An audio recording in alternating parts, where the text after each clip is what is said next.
What's up YouTube, Fallout Freak here, and I'm back with yet another characters video. It's pretty rare when I do back-to-back videos on the same topic. However, this is different because this was a request, and it was a request by, who requested this? Come on, notifications. Give me 1 second.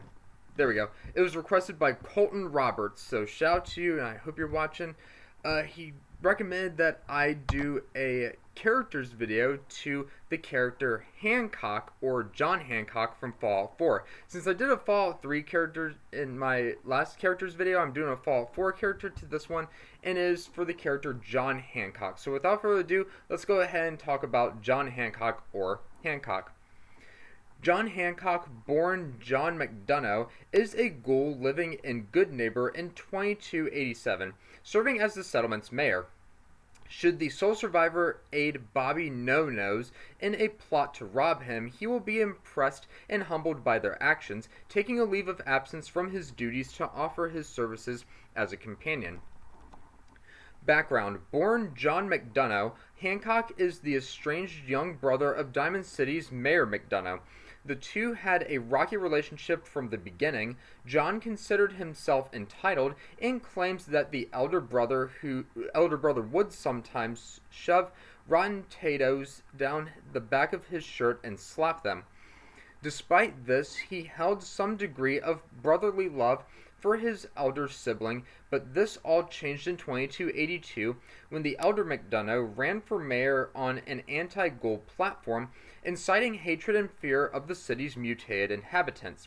The relationship between them broke down completely when John confronted him in his office after his inauguration speech, and his brother offered no sign of remorse for the anti-ghoul violence that his campaign had incited, simply gloating that the city was finally his. Drugs and despair. John tried to save as many ghouls as he could by relocating them to the town of Goodneighbor, at the time run by the ruthless mob boss Vic. Unfortunately, many of the refugees could not adjust to life in the slum and fled into the ruins of Boston and the surrounding wasteland of the Commonwealth, eventually dying to starvation or violence. Over time, he fell into a rut of depression and drug abuse, even using jet. He also took an experimental radioactive drug in an attempt to transform himself into a ghoul. The attempt was successful, and he today remarks that both the high and the subsequent transformation were so worth it. His absolute lowest point came after witnessing the murder of a fellow drifter at the hands of Vic's henchmen. Despite knowing that there was nothing he could have done against the armed goons, John nonetheless considered his lack of intervention cowardly, and in the aftermath felt like less than nothing.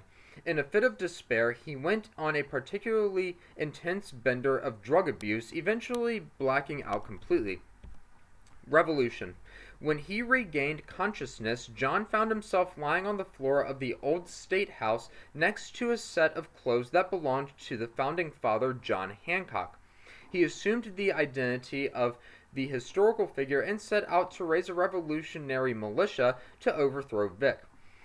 Temporarily going sober in preparation, he gathered a crew of drifters and convinced Cleo to loan them some weapons.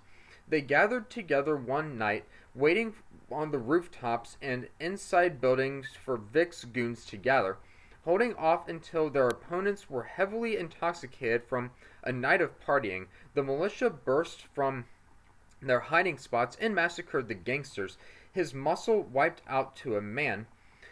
It was a simple matter for Hancock and his men to storm Vic's quarters in the State House, dragging him out to be hanged by the neck from the balcony. Looking down from the balcony and seeing that most of the town had gathered to witness the commotion, Hancock issued a simple proclamation of the people for the people. With that, he was no longer John McDonough, the Diamond City refugee, but John Hancock, the undisputed mayor of Goodneighbor. Mayor of Goodneighbor. By 2287, Hancock continues to serve as mayor. The majority of Goodneighbor's citizens look to him for leadership, and he acts as a source of reassurance concerning the looming synth threat. Following the events of Bobby No-Nose's big plan, the Big Dig, a plot to steal from his stronghold, he claims to feel too pampered and comfortable. He gives a speech proclaiming his leave of absence. No one in power should be comfortable for too long. Hancock then proceeds to offer his services to the sole survivor as a possible companion. So that is a little bit, or a lot of it, about John Hancock, or Hancock. Let me go ahead and play you a line from Hancock. Here we go. Good neighbors of the people, for the people. You feel me? Everyone's welcome. That was the end of the quote, but it didn't finish. So let me pull you up a picture of what Hancock looks like. Like I said, he's a ghoul, so don't be surprised. Let me go ahead and pull up my desktop. And that's Hancock, or John Hancock. So yeah, he's got the no-nose like Bobby No-Nose, kind of Michael Jackson-esque. But yeah, he's got the Minutemen-esque hat. Like I said, he's a ghoul, and he's got John Hancock's clothes. And yeah, that is Hancock, or John Hancock, from Fallout 4, the mayor of Goodneighbor. Let me go ahead and get back to my webcam.